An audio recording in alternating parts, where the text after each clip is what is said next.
1.2-এর এক দাগে রয়েছে শূন্যস্থান পূরণ করো আর 2 দাগে রয়েছে সঠিক উত্তরটি নির্বাচন করো। এই দুটো সেকশন নিয়ে আজকের এই ক্লাসে আমরা ধাপে ধাপে সমাধানগুলো দেখব। আর তোমাদের সকলকে আমাদের চ্যানেলে ওয়েলকাম জানাই। ক্লাসটা ভালো লাগলে অতি অবশ্যই লাইক করো। কোনো প্রশ্ন থাকলে, বোঝানো নিয়ে ডাউট থাকলে কমেন্ট করো। আর চ্যানেলে কি বলবো, যদি ক্লাসটা ভালো লাগে বেশি বেশি করে বন্ধুদেরকে শেয়ার করো। আর এরকমই প্রতিনিয়ত অঙ্ক পেতে এবং অনুশীলনীগুলির সমাধান পেতে আমাদের চ্যানেলটাকে সাবস্ক্রাইব করে আমাদের সাথে জুড়ে থেকো। যাই হোক বন্ধুরা, স্টেপ বাই স্টেপ সলিউশনগুলো দেখে নেব। শূন্যস্থান পূরণ করো। প্রথমে 1 নম্বর অঙ্কটাতে যেটা বলা রয়েছে সেটা ভালো করে মন দিয়ে দেখো। 41351 সংখ্যাটিতে 3-এর স্থানীয় মান কত? ঠিক এবার এই অঙ্কটাতে 3-এর স্থানীয় মান দেখো, একক, দশক, শতক, হাজার, অযুত। ঠিক আছে, তাহলে এখানে আমাদের 3-এর স্থানীয় মান জানতে চাওয়া হয়েছে। তাহলে 3টা কত নম্বর স্থানে রয়েছে? যদি আমরা একক, দশক, শতক, হাজার, অযুত করে দেখি তাহলে দেখবো যে 3টা শতকে রয়েছে, অর্থাৎ 3-এর সাথে 100 গুণ করলে তবে সেটা 300 হচ্ছে। তার মানে 3-এর স্থানীয় মান হলো কত বন্ধুরা? 300। তাহলে শূন্যস্থানে 300 হবে। কি করে 300 হলো? কারণ আমরা যদি 3-এর সাথে 100 গুণ করি তবে কিন্তু আমরা 300 পাচ্ছি। ঠিক আছে বন্ধুরা, এবার দেখে নেব পরের কোশ্চেনটি। বলেছে 1 মিলিয়ন সমান সমান কত লক্ষ? 1 মিলিয়ন সমান সমান হচ্ছে 10 লক্ষ। সঠিক উত্তর হচ্ছে শূন্যস্থানে বসবে 10 লক্ষ। তোমরা যদি এটা একক দশকে ভাঙিয়ে লেখো তখন দেখবে 10 লক্ষ পাবে।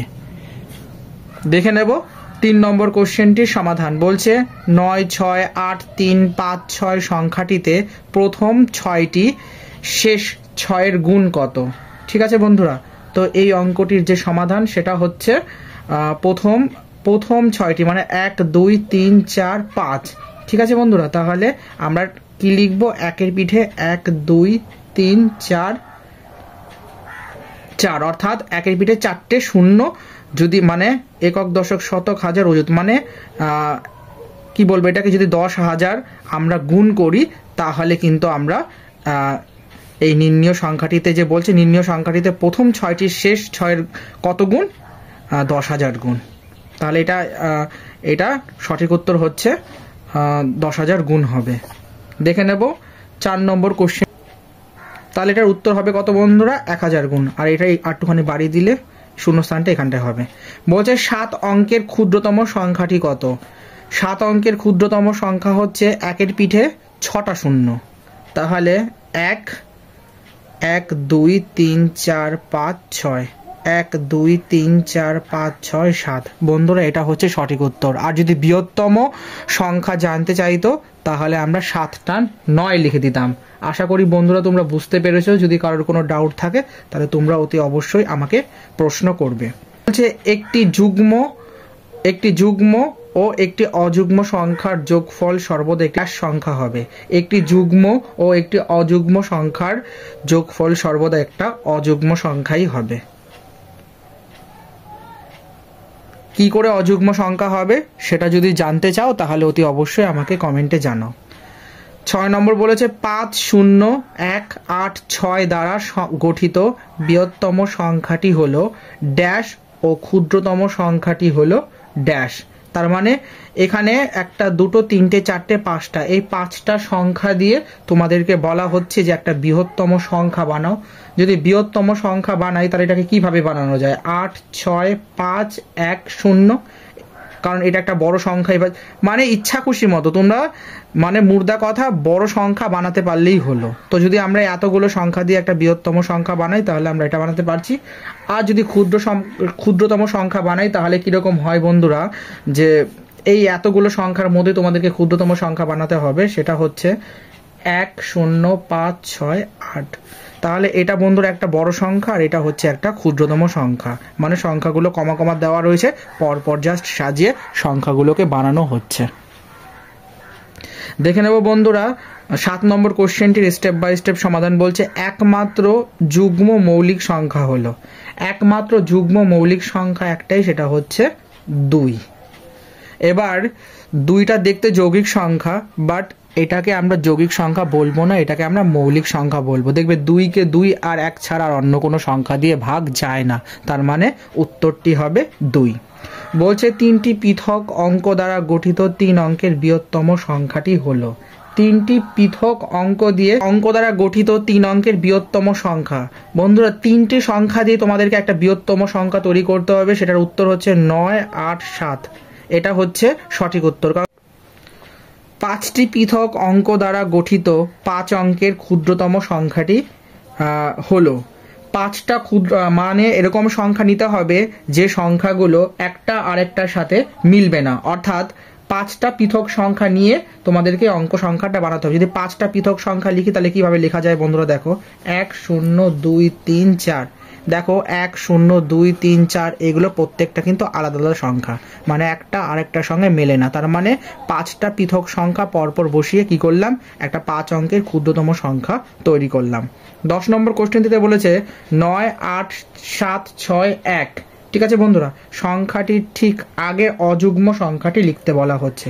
তাহলে 9, 8, 7, 6, 1 সংখ্যাটির ঠিক আগের অযুগ্ম সংখ্যা, তাহলে কত হচ্ছে? 9, 8, 7, 5, 9। এটা হচ্ছে বন্ধুরা, কারণ দেখো 9, 8, 7, 6, 1, তাহলে এটার ঠিক আগের অযুগ্ম সংখ্যা 59 কিন্তু একটা অযুগ্ম সংখ্যা, যেটা কি করছে না, এই সংখ্যাটা ঠিক আগের সংখ্যা। ঠিক আছে বন্ধুরা, যদি কারোর কোনো ডাউট থাকে আর অযুগ্ম সংখ্যার কনসেপ্ট যদি কারোর কাছে ক্লিয়ার না হয়ে থাকে তোমরা আমায় কমেন্টে জানিও। নেক্সট 2 নম্বর দাগে কি বলেছে? সঠিক উত্তরটি নির্বাচন করো। 1 নম্বরে বলেছে 2 অঙ্কের বৃহত্তম মৌলিক সংখ্যাটি হলো। আমরা বৃহত্তম সংখ্যা মানে জানি 2 অঙ্কের বলুক 3 অঙ্কের বলুক, সেগুলো হচ্ছে, যদি 2 অঙ্কের বৃহত্তম সংখ্যা বলতো তাহলে 2টো 9 লিখে দিতাম, কিন্তু আমাদেরকে বলেছে 2 অঙ্কের বৃহত্তম মৌলিক সংখ্যা। ঠিক আছে, তাহলে এখানে দেখো অপশন এতে 99 আছে, এটা তো হবেই না কারণ এটা বৃহত্তম সংখ্যা হচ্ছে। 93 এটাও হবে না, আর 89 এটাও হবে না। তাহলে সঠিক উত্তর হচ্ছে 2 অঙ্কের বৃহত্তম মৌলিক সংখ্যা কত হবে? 97। কেন 97 হবে? কারণ মৌলিক সংখ্যা বলতে আমরা এটাই বুঝি যে কোনো একটা সংখ্যা, যে সংখ্যাটাকে 1 আর সেই সংখ্যা ছাড়া অন্য কোনো সংখ্যা দিয়ে ভাগ যাবে না, সেগুলোকে মৌলিক সংখ্যা বলা হচ্ছে। দেখো 2 বলো, 5 বলো, 7 বলো, এগুলো ওই সংখ্যা আর 1 ছাড়া অন্য কোনো সংখ্যা দিয়ে ভাগ যায় না, তাই ওইগুলো হচ্ছে মৌলিক সংখ্যা। দেখে নেবো বন্ধুরা 2 নম্বর কোশ্চেনটির সমাধান। বলছে ক্ষুদ্রতম অখণ্ড সংখ্যাটি হলো। ক্ষুদ্রতম অখণ্ড সংখ্যা সব থেকে ছোট এবং ক্ষুদ্র, এখানে অখণ্ড সংখ্যা বলা হচ্ছে। এখানে দেখো 4টে অপশন দেওয়া আছে। ঠিক আছে বন্ধুরা, 4টে অপশনের মধ্যে কি রয়েছে, যে অপশন নাম্বার এ তে 1, অপশন নাম্বার বি তে 2, আর অপশন নাম্বার সি তে 0, আর অপশন নাম্বার ডি তে রয়েছে 10। তাহলে সঠিক উত্তর হচ্ছে অপশন নাম্বার সি। কেন সি? কারণ 0 হচ্ছে একটা অখণ্ড ক্ষুদ্রতম সংখ্যা, কারণ 0-এর পরে আর কি সংখ্যা হতে পারে, সবগুলো নেগেটিভ ভ্যালু দেবে, সেই জন্য একমাত্র অখণ্ড ক্ষুদ্রতম সংখ্যা হচ্ছে 0। বলছে 1 থেকে 100 পর্যন্ত স্বাভাবিক সংখ্যাগুলি লিখতে 0-র প্রয়োজন হবে।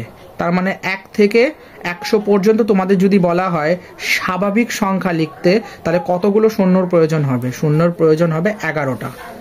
ঠিক আছে বন্ধুরা, এবার কেন 11টা, যদি এটার উত্তর জানতে চাও তাহলে তোমরা অতি অবশ্যই আমাকে কমেন্টে জানাবে। আমি 1 থেকে 100 পর্যন্ত স্বাভাবিক সংখ্যাগুলো কিভাবে লিখতে হয় সেটা তোমাদেরকে শিখিয়ে দেবো। 4 নম্বর কোশ্চেনে বলা রয়েছে সব থেকে ছোট মৌলিক সংখ্যাটি হলো। সব থেকে ছোট মৌলিক সংখ্যাটি এখানে হচ্ছে option number C is the right answer, 2। কেন 2? কারণ আমি তোমাদেরকে 1 নম্বর অঙ্কটার ক্ষেত্রে 1 নম্বর অঙ্কটার ক্ষেত্রেই তোমাদেরকে বুঝিয়েছি মৌলিক সংখ্যার যে কনসেপ্ট, 1 এবং সেই সংখ্যা ছাড়া অন্য কোনো সংখ্যা দিয়ে যাকে ভাগ যাবে না তাকে বলা হচ্ছে মৌলিক সংখ্যা। যেহেতু বলেছে সব থেকে ছোট কি দিয়ে শুরু হচ্ছে? 2, 5, 7, তার মানে সব থেকে ছোট হচ্ছে 2। তাহলে option number C is the right answer. বলছে পরস্পর দুটি অযুগ্ম সংখ্যার ব্যবধান। পরস্পর দুটি অযুগ্ম সংখ্যার মধ্যে ব্যবধান সর্বদা কত হয়? সর্বদা 2 হবে। এবার পরস্পর দুটি অযুগ্ম সংখ্যার কনসেপ্ট জানতে হলে তোমাদেরকে কমেন্টে জানাতে হবে, আর আমি তোমাদেরকে স্টেপ বাই স্টেপ সেটা নিয়ে আলোচনা করে দেব। কারণ এই ক্ষেত্রে প্রশ্নটির ক্ষেত্রে পরস্পর দুটি অযুগ্ম সংখ্যার মধ্যে ব্যবধান সর্বদা 2 হবে। কেন হবে কমেন্টে জানাও আমাকে, আমি নিশ্চয়ই তোমাদের পরের ক্লাসে জানিয়ে দেব। এবার বলছে এক নিযুত এক অযুতের যত গুণ তা হলো। কারণ আমরা একক, দশক, শতক, হাজার, অযুত, লক্ষতে আমরা এই জিনিসগুলো শিখেছি। তাহলে যদি আমরা মানে একক, দশক, শতকের ক্ষেত্রে বলি তাহলে এক নিযুত, ঠিক আছে বন্ধুরা, এবং এক অযুতের যত গুণ হবে সেটা কত গুণ হয় বন্ধুরা, সেটা হচ্ছে 100 গুণ হয়। ঠিক আছে বন্ধুরা, তো তোমরা যদি একক, দশক, শতক, হাজার, অযুত, লক্ষ এরকম করে ওই ফরম্যাটটা লিখে নিয়েও দেখো, দেখবে 100 গুণ আনসার আসছে। এবার 7 নম্বর কোশ্চেনটির সমাধান বলছে 31-এর ঠিক আগের ও পরের মৌলিক সংখ্যার দুটি পার্থক্য। এবার 31-এর আগের মৌলিক সংখ্যা কত? যদি আমরা 29 লিখি, আর ঠিক ওর পরের মৌলিক সংখ্যা কত? সেটা হচ্ছে 37, কারণ 37 একটা মৌলিক সংখ্যা, 29 একটা মৌলিক সংখ্যা। এবার বলেছে এই দুটো সংখ্যার মধ্যে পার্থক্য কত। যদি আমরা 37 থেকে 29টাকে বাদ দিই তাহলে দেখবো আমরা 8 পাচ্ছি, কারণ 29-এর পর 30, 31, 32, 33, 34, 35, 36, 37, 8। তাহলে সঠিক উত্তর কত হবে? Option number C. Option number C is the right answer. এরপরে 8 নম্বর অঙ্কটির ক্ষেত্রে বলেছে নিচের কোন সংখ্যাটি অযুগ্ম এবং মৌলিক? অযুগ্ম এবং মৌলিক সেটা হচ্ছে 41। Option number D is the right answer. এখন বলবে কেন? কারণ দেখো অযুগ্ম এবং মৌলিক এই কারণেই বলছে, কারণ যুগ্ম সংখ্যা প্রথমত এটা নয়, আর দ্বিতীয়ত বলছে এটি হচ্ছে মৌলিক, কারণ 41কে 1 আর 41 ছাড়া অন্য কোনো সংখ্যা দিয়ে ভাগ যায় না, সেই জন্য 41 হচ্ছে সঠিক উত্তর। দেখে নেব বন্ধুরা 9 নম্বর কোশ্চেনটির সমাধান। কোন সংখ্যাটি একটি নিখুঁত সংখ্যার উদাহরণ? নিখুঁত সংখ্যার উদাহরণ বলতে গেলে এখানে আমরা 6 নিতে পারি, কারণ তোমরা যদি টেক্সট বইটা দেখো দেখবে সেখানে উদাহরণে করে দেওয়া রয়েছে 6। এবার তোমরা 6কে যদি ভাঙাও তাহলে এর যে উৎপাদকগুলো সেখানে দেখবে সেই উৎপাদকগুলোকে যখন যোগ করবে তখন দেখবে 6 বাদ দিয়ে একমাত্র সেই উৎপাদকগুলোর যোগফল যদি 6 আসে তাহলে আমরা বলবো সেটা নিখুঁত সংখ্যা। ঠিক আছে বন্ধুরা, আর আজকে লাস্ট কোশ্চেন বলছে দুটি পরস্পর মৌলিক সংখ্যার গসাগু হবে। দুটি পরস্পর মৌলিক সংখ্যার গসাগু সর্বদা 1 হবে, কারণ তোমরা যদি দুটো পরস্পর মৌলিক সংখ্যা নাও, যদি তোমরা 3 নাও, কারণ 2 নাও আর 3 নাও, কিংবা 3 বা 5 নাও, দেখবে এগুলোকে যখন তোমরা গসাগু করবে দেখবে 1 ছাড়া আর অন্য কোনো কিছু দিয়ে কিন্তু এগুলো যাচ্ছে না। তার মানে দুটো পরস্পর মৌলিক সংখ্যার গসাগু সর্বদা কত হচ্ছে? 1 দিচ্ছে। ঠিক আছে বন্ধুরা, আশা করি বুঝতে পেরেছ। যদি ক্লাসটা ভালো লাগে তাহলে অতি অবশ্যই লাইক করো। পরের ক্লাসে যে অঙ্কগুলো বাকি রইল, অর্থাৎ 3 দাগ আর 4 দাগ, মানে সঠিক উত্তর নির্বাচন পার্টটা তো করে দিলাম। 3 নম্বরে রয়েছে সত্য মিথ্যা নির্বাচন করো, আর 4 নম্বরে সামথিং কিছু একটা হবে। তো ওই দুটো সেকশন নিয়ে আমরা পরের ক্লাসে আলোচনা করব।